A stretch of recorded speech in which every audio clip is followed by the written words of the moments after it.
रात के 12:30 बज रहे थे। चारों तरफ मौत का सन्नाटा छाया हुआ था। जंगल पूरी तरह से शांत और सुनसान दिख रहा था। ऐसे में काला लबादा पहने एक शख्स हाथ में लालटेन लिए आगे बढ़ रहा था। उसके कदम सामने बने एक कुएं की तरफ बढ़ रहे थे। वो कुएं के करीब जाकर रुका और फिर उसने कुएं के अंदर एक पर्ची डाली।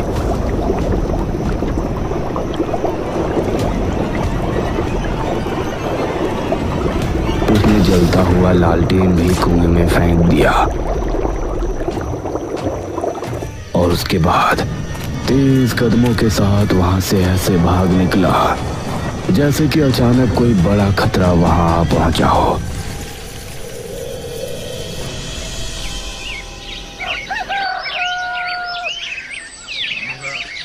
अगली शाम इसी गांव में रहने वाली एक औरत कल्याणी अपने आंगन में बैठी हुई थी।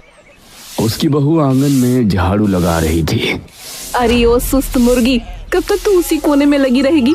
अब आगे बढ़कर यहाँ की भी झाड़ू लगा दे। यह सुनकर घूंघट वाली बहू चारपाई के पास आई और वहां से झाड़ू लगाने लगी और उसकी सास कल्याणी उसे देखकर मुस्कुराने लगी। उसके बाद एक के बाद एक काम वो बहू को बताती जा रही थी और बहू भी बेचारी काम करती जा रही थी। कल्याणी इसी तरह से अपनी बहू पर अत्याचार करती थी और बहू बेचारी अपने घर को बसाने के लिए उसकी हर एक बात माना करती। रात के समय कल्याणी अपने कमरे में सो रही थी। तभी उसके चेहरे पर पानी की धारा छपाक से पड़ी। अरे कौन है? इतनी रात में इतना गंदा मजाक। कल्याणी ने उठकर देखा तो उसके आसपास कोई नहीं था। उसने देखा कि आंगन में घर के बाहर से पानी बहता आ रहा है। अरे पानी कहाँ से बहता हुआ आ रहा है?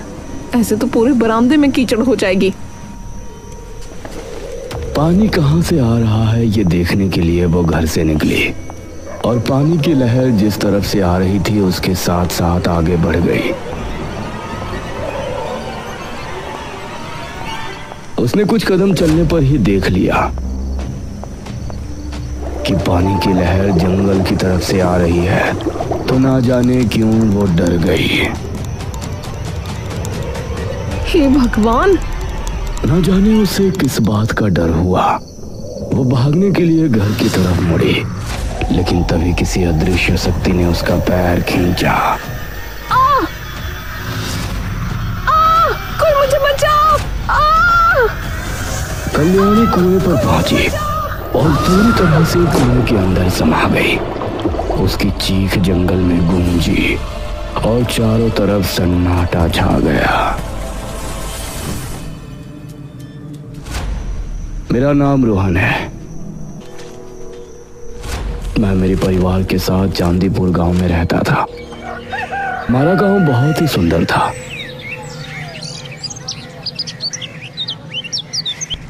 और हमें यहाँ रहते हुए किसी तरह की कोई परेशानी नहीं होती थी। मेरे दादा और दादी सरूरपुर गांव में रहते थे और वो हर महीने मुझसे मिलने आया करते थे। दादाजी, दादी जी।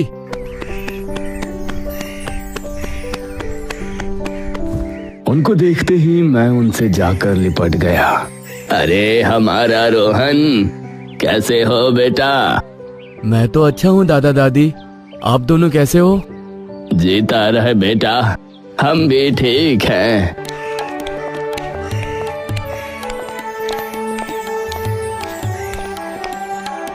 उन्होंने काफी देर तक मुझसे और मम्मी पापा से बात की और मैंने इस बार भी उनसे वही सवाल किया जो मैं हर बार उनसे किया करता था।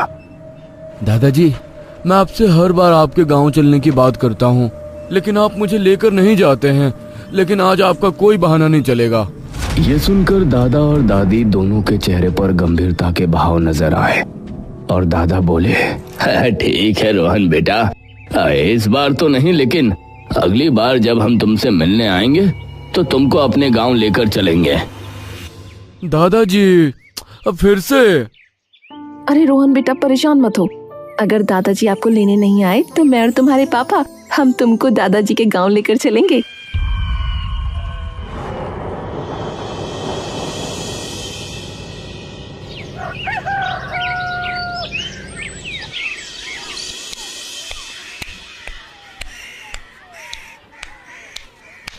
अगले महीने दादा मुझे लेने आए।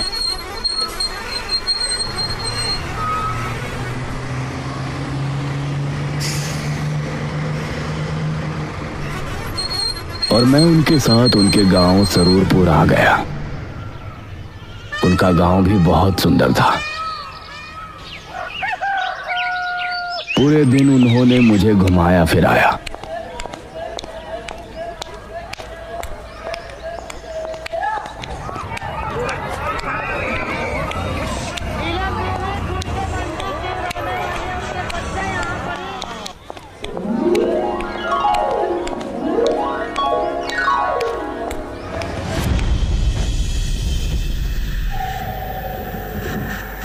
और शाम के समय, दादाजी, आपने मुझे गांव तो घुमा दिया, लेकिन जंगल तो दिखाया ही नहीं। मुझे जंगल भी ले चलिए ना। जंगल का नाम सुनकर दादा दादी के चेहरे का रंग उड़ सा गया और दादा बोले, अब बेटा, जंगल का क्या देखना? जंगल तो हर एक गांव का एक जैसा ही होता है। पेड़ पौधे, झाड़ियाँ, वो तो ठीक वैसा ही है जैसा तुम्हारे गांव का जंगल है। दादा मुझे जंगल ले जाने से मना क्यों कर रहे थे, ये बात मुझे समझ नहीं आ रही थी।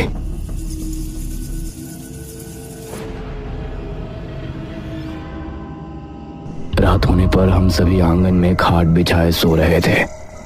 तकरीबन 12:30 बजे मुझे एक आवाज सुनाई दी। रोहन, रोहन। यह आवाज सुनकर मैं उठा और इधर उधर नजरें दौड़ाई तो मुझे आसपास कोई नजर नहीं आया। रोहन, इधर आओ, मैं यहाँ हूँ।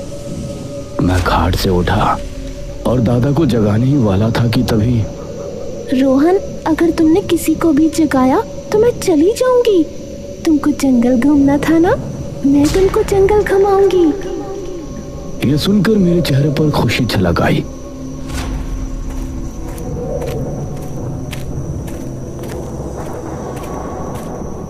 रोहन, तुम मेरी आवाज का पीछा करते हुए यहाँ तक आ सकते हो। मैं जंगल की तरफ हूँ। मैं उस आवाज का पीछा करता हुआ जंगल की तरफ रवाना हो गया, लेकिन मैं जितना आगे बढ़ता वो आवाज भी दूर होती जा रही थी।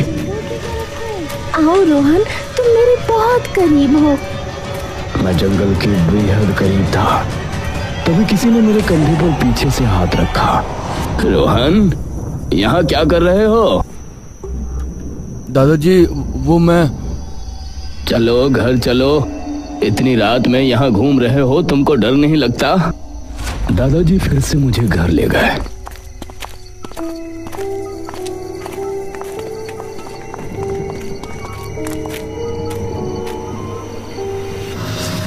लेकिन मेरे मन में अभी भी वही बात चल रही थी कि जो आवाज मुझे सुनाई दे रही थी, आखिर वो किसकी थी?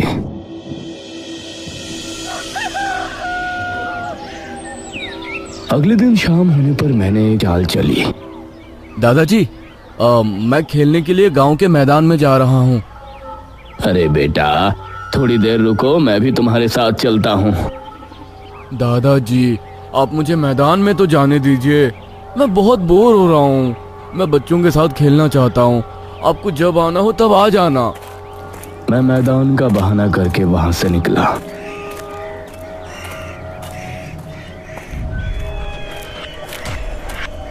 शाम ढलने लगी थी और अब मध्यम अंधेरा शुरू हो गया था। मेरे कदम अपने आप ही जंगल की तरफ बढ़ रहे थे। तभी मेरे सामने एक आदमी आकर रुका। अरे, तुम तो मोहन के पोते हो ना? जी काका, आप कौन? मैं तुम्हारे दादा का दोस्त हूँ। तुम यहाँ क्या कर रहे हो? काका जी, मुझे जंगल में घूमने का मन था। आप मुझे जंगल घुमा लाइए ना। जंगल में घूमना तुम्हारे लिए ठीक नहीं है। वहाँ एक कुआं है। कुआं है? लेकिन कुआं तो हमारे गांव में भी है। उससे खतरे की क्या बात है? हमारे गांव का कुआं कोई आम कुआं नहीं है। उसके पास तो मुझ जैसे बूढ़े और गांव के जवान भी जाने की हिम्मत नहीं करते। लेकिन ऐसा क्यों काका? वो सब तुम मत सोचो बेटा, बस इतना समझ लो और जंगल में जाने का विचार छोड़ दो। और ठीक है काका। चलो मैं तुमको घर छोड़ देता हूँ।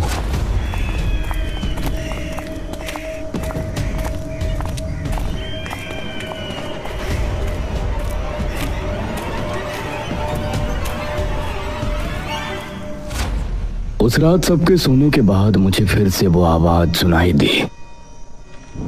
रोहन, रोहन, जल्दी उठो और मेरे साथ चलो। मैं तुमको आज जंगल दिखा लाती हूँ। अरे ये तो वही आवाज है जो कल रात को मुझे सुनाई दी थी। हाँ मैं वही हूँ। तुमको जंगल घूमना है ना? आओ मैं तुम्हें जंगल घुमा लाती हूँ। लेकिन आप हो कौन? ना सामने आती हो ना दिखाई देती हो। मेरे इतना कहने के बाद मुझे जंगल की तरफ एक धुआं सा नजर आया।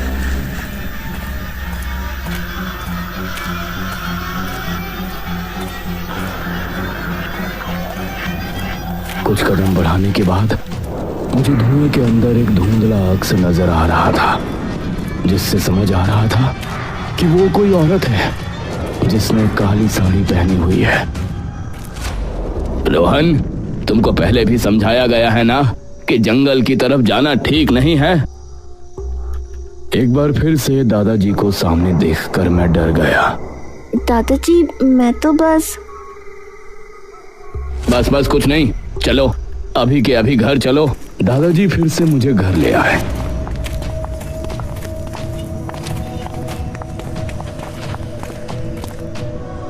लेकिन मेरे मन में अब जंगल जाने की उत्सुकता और बढ़ गई थी।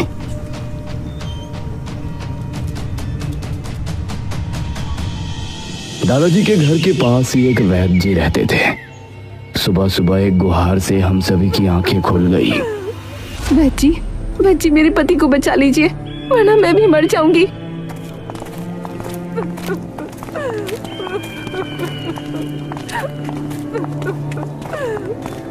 एक औरत अपने पति के साथ वैद्य जी के घर के बाहर बैठी थी।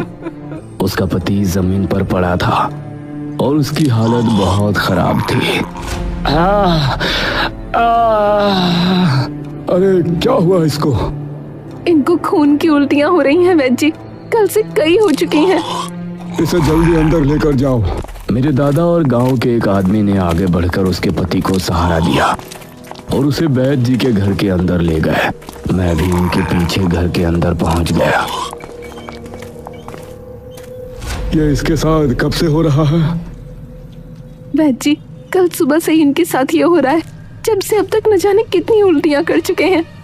घबराओ नहीं, मैं इसकी दवा कर देता हूँ। वैद्य ने काफी समय लगाकर उसके लिए दवा बनाई। ये लो रमेश, इसे खा लो।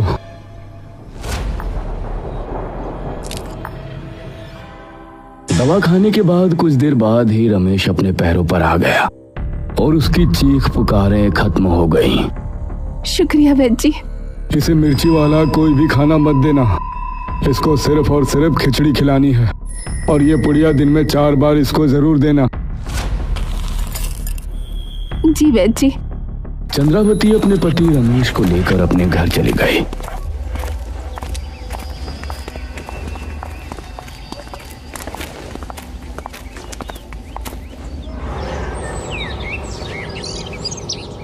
दोपहर के तकरीबन 4 बजे के समय फिर से वो औरत अपने पति को लेकर वैद्य जी के पास आई।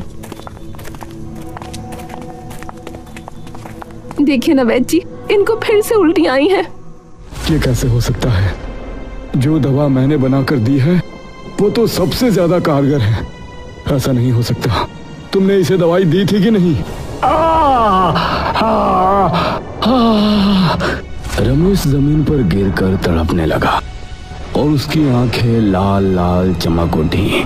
अरे बाप रे, ये इसे क्या हो रहा है? अब वैद्य जी भी उसकी तबीयत देखकर हैरान रह गए थे। वैद्य जी कुछ कीजिए ना। माफ करना, मुझे कुछ समझ में नहीं आ रहा कि इसे कौन सी मर्ज है। इसे अब कोई नहीं बचा सकता। वैद्य जी की बात सुनकर उसकी पत्नी क्रोधित हो गई। वैद्य, तू कहता है कि मेरे पति को अब कोई नहीं बचा पाएगा? तो देखना, मेरे रमेश जिंदा रहेंगे और मैं इनको बचा कर ही रहूंगी।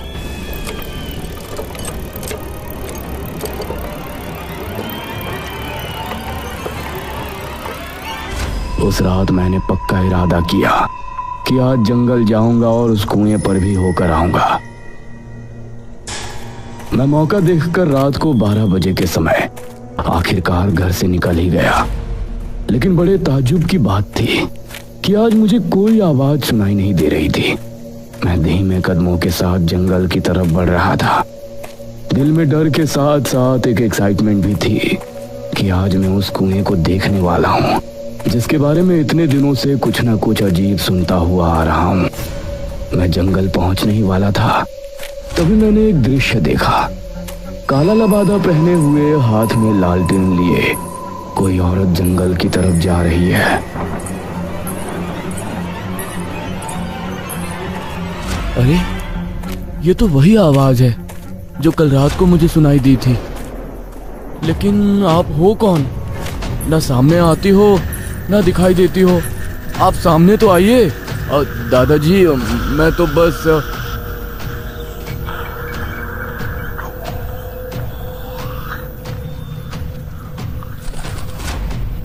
वो उस कुएं के पास जाकर रुक गई। मैं पहली बार उस कुएं को देख रहा था। उस कुएं के आसपास का वातावरण बहुत ही अलग था। यहाँ गर्मी के मौसम में भी बहुत ठंड थी। सही में हमारे गांव के कुएं के पास जिस तरह की शांति और सुकून महसूस होता था, इस कुएं के पास अजीब सा सन्नाटा महसूस हो रहा था। उस औरत ने कुएं की पटरी पर लालटेन रखा और उसके बाद अपने दूसरे हाथ में पकड़ा एक चश्मा, जो कि नजर का चश्मा लग रहा था।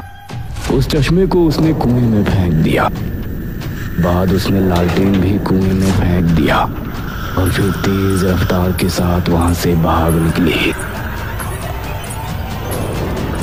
उसको भागता हुआ देखकर अब मुझे भी कुछ समझ में नहीं आया। मेरे भी दिल में अजीब सा डर बैठ गया था और अब मैं भी घर की तरफ भाग रहा था। कुछ ही देर में मैं घर पहुंचा। मेरी सांसें बुरी तरह से फूली हुई थी। कुछ भी समझ में नहीं आ रहा था। तभी दादाजी खांसने लगे।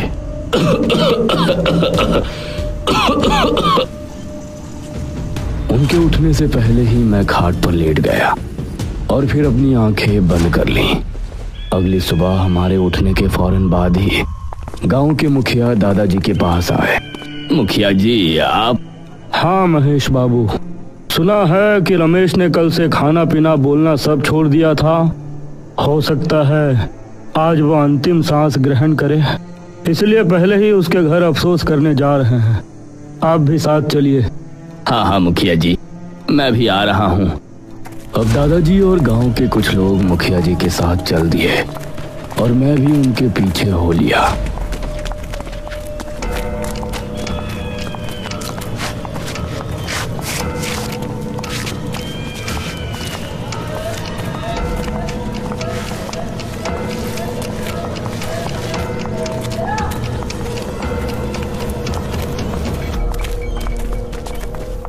सभी रमेश के घर पहुंचे तो उन्होंने पाया कि रमेश अपनी पत्नी के साथ आंगन में बैठा हुआ है और एकदम सही सलामत नजर आ रहा है। अरे रमेश, तुम? जी मुखिया जी, आइए बैठिए। तुम ठीक कैसे हुए? ये सब तो भगवान। बस चुप रहिए। चंद्रावती ने उसकी बात बीच में ही काटते हुए कहा। मैंने कहा था ना कि मेरे रमेश को कुछ नहीं होगा। नतीजा आप देख सकते हैं। यह सुनकर वैद्य जी हैरान रह गए। नहीं, यह नहीं हो सकता। लगातार इतनी खून की उल्टियां करने के बाद कोई भी इंसान कभी नहीं बच सकता। यह असंभव है। तो क्या कहना चाहते हैं आप? यहाँ मेरे पति की आत्मा बैठी है। सरपंच जी, गांव के एक आदमी ने उंगली से रमेश के घर की चौखट की तरफ इशारा किया तो सबने देखा कि उसकी चौखट पर एक मटकी लटकी हुई है। ये क्या? उस मटकी को देखकर मुखिया और मेरे दादाजी समेत सभी गांव के लोग हैरान रह गए। ये तुमने बिल्कुल भी ठीक नहीं किया चंद्रावती, बिल्कुल भी ठीक नहीं किया। मेरे पति के बचने पर मुझे धन्यवाद देने की जगह आप लोग ये कह रहे हैं कि मैंने ठीक नहीं किया। चंद्रावती की बात से मैं भी सहमत था। भला उस औरत के पति के जिंदा बचने की खबर से सभी गांव वाले हैरान क्यों थे? मुखिया ने सबसे ना जाने क्या कहा। उस दिन से शाम होते ही गांव पूरी तरह से खाली हो जाता। सभी ने शाम में घर से निकलना भी बंद कर दिया और गांव के कुछ लोग हाथ में हल्दी की गांठें लिए हुए गांव की गलियों में घूमते और कोई बाहर दिख जाता तो उसे उसके घर छोड़कर आते।